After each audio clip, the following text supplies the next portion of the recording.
There's a particular kind of grief no one talks about enough. It's not grief for a person. It's not grief for a place. It's grief for a version of life you thought you'd be living by now. It's the silent mourning for the milestones you thought you would have hit.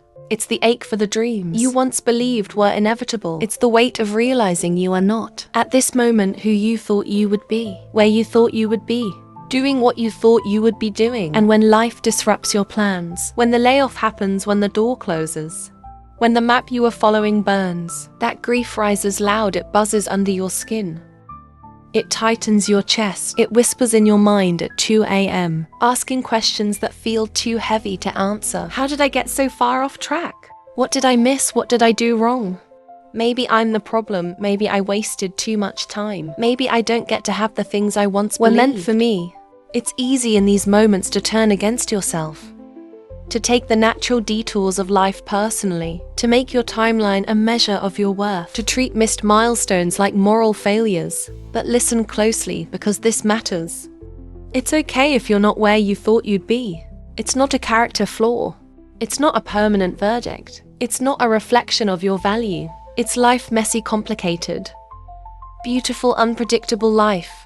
A life that refuses to move according to perfect plans. A life that bends and breaks and rebuilds in ways we never could have scripted. A life that, yes, sometimes delays the things we want, but also sometimes saves us from versions of success that would have cost us our peace.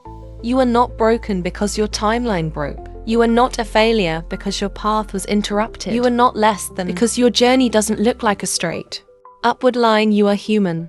And being human means walking through seasons of confusion, of redefinition, of surrender. It means grieving what didn't happen, and also learning to bless what is still possible. It means holding the tension between hope and heartbreak. It means daring to believe that maybe, just maybe, where you are now, even with all its uncertainty, even with all its unmet expectations, is not a mistake. Maybe you're not off track. Maybe you're on a deeper track.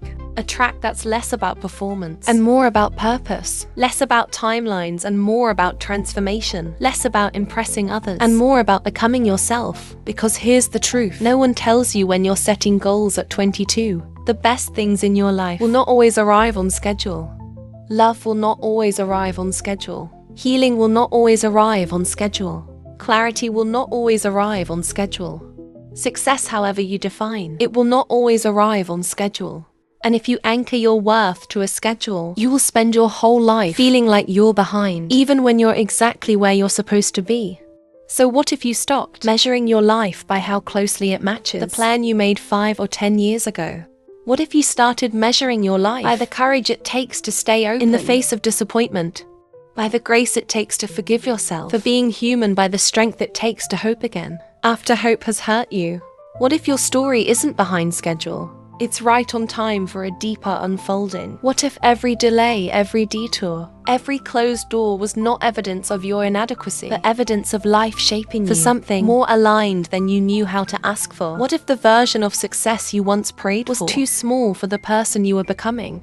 Because that's the other side of the grief. For a life you thought you'd be living. The realization that some of those dreams belong to a version of you who didn't know what you know now, who didn't carry the depth you carry now, who didn't understand the value of peace, or boundaries, or authenticity the way you do now. And maybe, the dreams that died needed to die so that you could dream better ones, bigger ones, truer ones. Ones that don't just look good on paper, but feel good in your bones. So how do you move forward when you're standing in the middle of the gap between what you thought would happen and what actually is? You grieve it fully, honestly, without shame. You let yourself cry for the doors that closed, the opportunities that faded, the versions of yourself that you had to leave behind. You don't minimize it. You don't rush past it. You don't shame yourself for feeling it, because grief that is rushed becomes shame, and shame will trap you longer than any disappointment ever could. But grief that is honored becomes wisdom. Grief that is honored becomes fuel. Grief that is honored clears the ground for new things to grow. So grieve, let it break you open. Let it soften you, let it teach you that your worth was never in the timeline.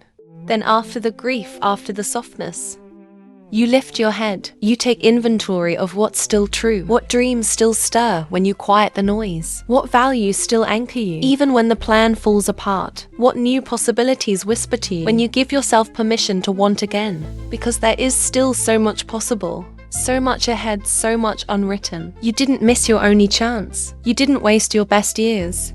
You are not stuck in a permanent second-best life. You are still in motion. You are still becoming. You are still capable of creating beauty, meaning, impact, from right here, from this unexpected, imperfect, sacred middle place. You are allowed to build a new dream. You are allowed to pivot. You are allowed to redefine success. You are allowed to want things now that you didn't know how to want before. You are allowed to arrive late by someone else's standards and still arrive right on time for your own destiny.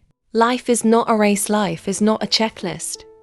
Life is not a competition to see who can stick closest to their original plan. Life is an unfolding, a mystery, a dance of surrender and courage and grace. And the people who live the fullest lives are not the ones who stick perfectly to the script. They are the ones who dare to keep writing new pages. When the story changes, you are allowed to be one of those people. You are allowed to be proud of how far you've come, even if it doesn't look the way you imagined. You are allowed to forgive yourself for what didn't happen. You are allowed to bless your past self for dreaming with the tools they had. You are allowed to thank the version of you who tried so hard, who believed so fiercely, who walked so bravely even when the map fell apart. And you are allowed right now to begin again. From this place, with this heart, with this wisdom, with these dreams. You are not behind, you are alive, and as long as you are alive, your story is still unfolding. As long as you are breathing, there is still time to build a life that feels like home to your soul. As long as you are willing to believe, even a little, even through tears, that new beginnings are possible. They will be so. Take the pressure off. Take the timeline off. Take the shame off and step forward. Not perfectly, not with every answer. Not with a 10-step plan, but with the quiet, grounded, revolutionary belief that it's okay if you're not where you thought you'd be, because where you are messy, unfinished, unexpected, is fertile ground for something beautiful, something you might not have been able to dream before, something that fits who you are now, not who you were, something worth the wait, something worth the rebuilding, something worth your hope. Keep going, your best chapters are not behind you. They're being written right now in every brave, small, honest step you take forward from here.